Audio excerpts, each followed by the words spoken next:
Alright, so in the next step, we're going to take our little song idea from the session view into the arrangement view here and start arranging a track around these elements. And we can do so by picking up a clip, for example, or all clips and dragging them over here, hovering over this arrangement knob up here and placing them onto the respective track.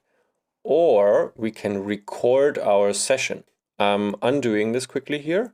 Command Z, going back, and I actually want to record a little live session here and record whatever we are doing with the clips into our arrangement view. Now, how does that work? Let's just do it. Let me quickly just play one clip. So stop all clips here, just play pad. Because this is the one I want to start my recording with. And I'm also going to the device down here, and I'm bringing the initial frequency of the filter down to 800 or something. So it's a bit more low key. Okay, make sure we have this activated here because we played it in a solo version, and now we're going to hit our arrangement record button and it will start playing and recording this pad sound into our arrangement view. And then over time I will start adding in more elements and we'll start recording it into the arrangement view. And also I'm going to add some movements to my frequency and reverb knobs here, and it will probably also copy that into the arrangement view. Okay. So hitting this one time, stopping the play, and now hitting record.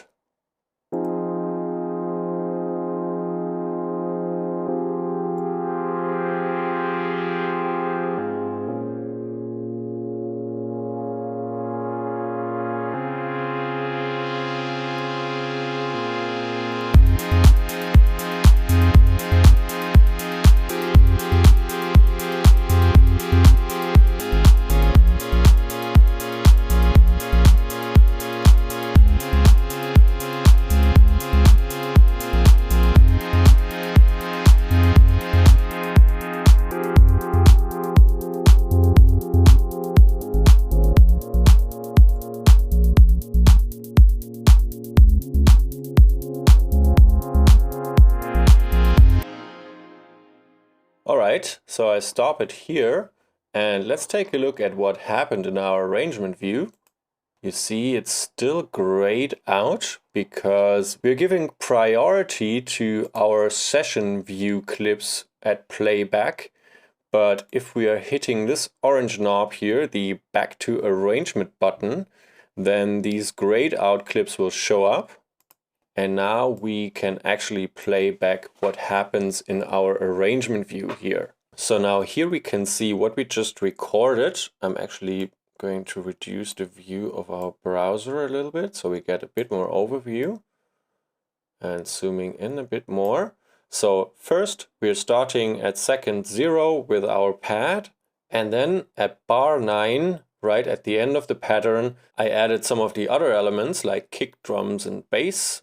And then I switched to the other version of our drums where we're not playing those offbeat hi-hats. Those little MIDI patterns can be seen here. And, you know, this is just a different type of representation for these hi-hats here. And they're gone in this clip, so we don't really see them. So we have a nice representation here.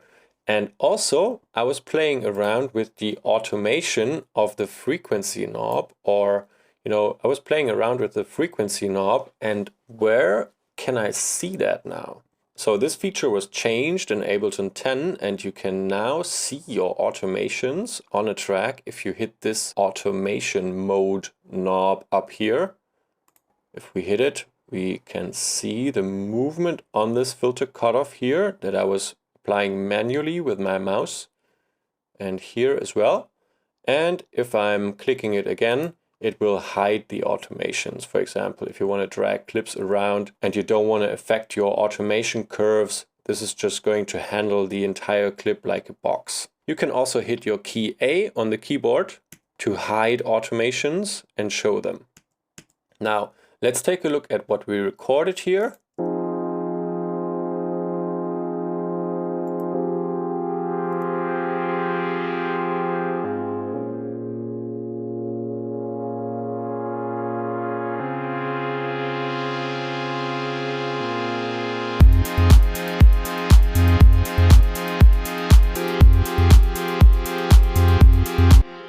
So you see the automation is affecting our frequency knob here, and it will affect it again over here. And up here next to the automation we have lock envelopes, and let's see what this does. If we're clicking lock envelopes and we're messing around with such a clip, moving the clip around, you see the envelopes or the shape of the automation is staying while we're moving parts of the clip or we're moving the entire clip. Without having this lock applied, we will basically also move the automation or envelopes with us. So depending on what you want to do, this is a very handy feature up here. And if we're taking a closer look at our automations here, scrolling down a little, for example, we have two automations, one on our reverb, shows here in the back, and one on the frequency, and whenever you're clicking on the knob it will show up here. Or if you want to see both of them, you could also hit this, like select frequency for example, hit this plus button, add automation lane, and now we see our frequency lane over here, and we can pick up our other automation. This is where you can select devices. And we don't want to use frequency, but we want to use dry wet reverb. So this knob here, and we can add another automation lane right now. And you see we can actually manipulate these manually now and take a closer look at what is happening at what point in time. We can also make some manual adjustments. For example, let's say we want to start with more reverb in the beginning. This is our dry wet reverb automation. And I'm just going to click into bar 5. You see it snaps to, when you move over and you're close to some grid point, it snaps to the grid. It's also a nice new feature in Ableton 10. Clicking on the line, if you see the blue circle, creates an automation breakpoint, and you can also click here, for example, and move up. So now we would start with 85% of reverb applied in the first bar. Let's click into this area and hit play.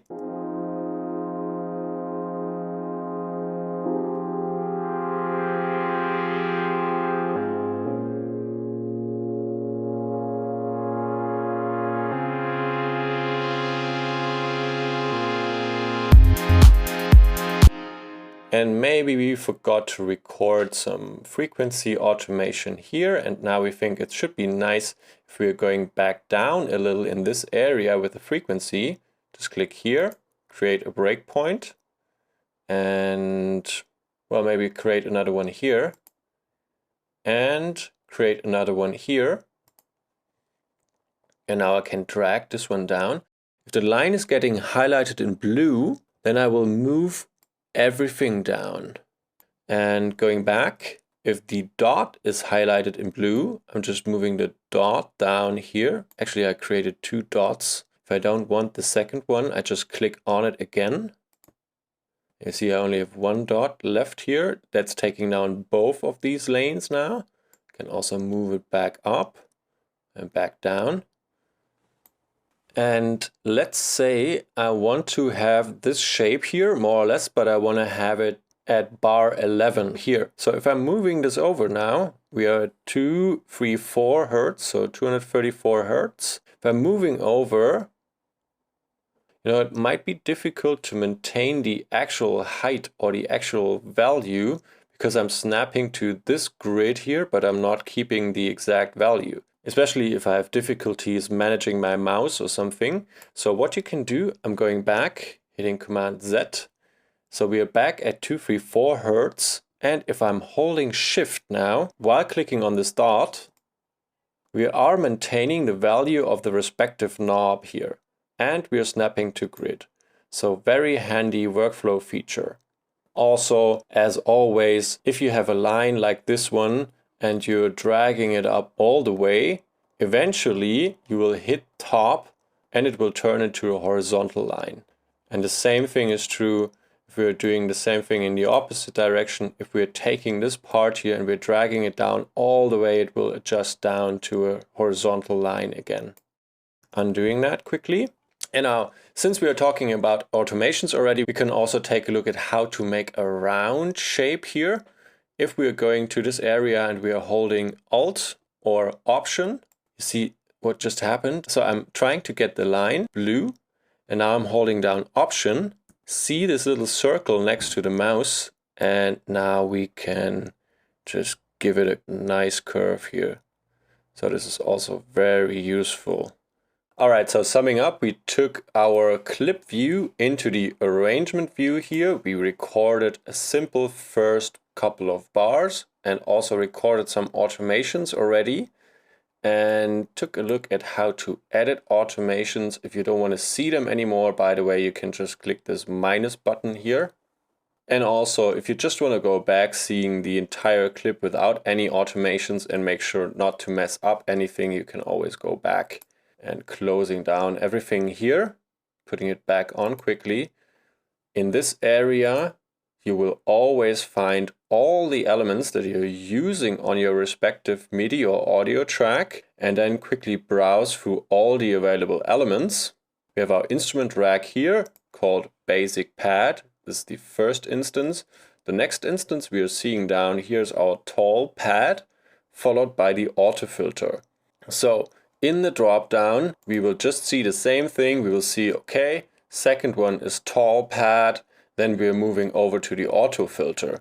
So if I wanted to edit this attack knob, I can either click it and have the automation line showing up here, or I can go into the drop down, select Tall Pad C3, so that device down here. And now I can go to the lower drop down menu and select the actual value that I want to change. And you see all the knobs you see on this device can be automated. And we are looking for the attack level of our volume envelope, attack time, decay time, sustain, release time. We're talking about attack, decay, sustain, and release hidden behind this drop down. So this would be this knob here. So this is basically how to understand what's going on in this drop-down section. Okay, moving on to the next step.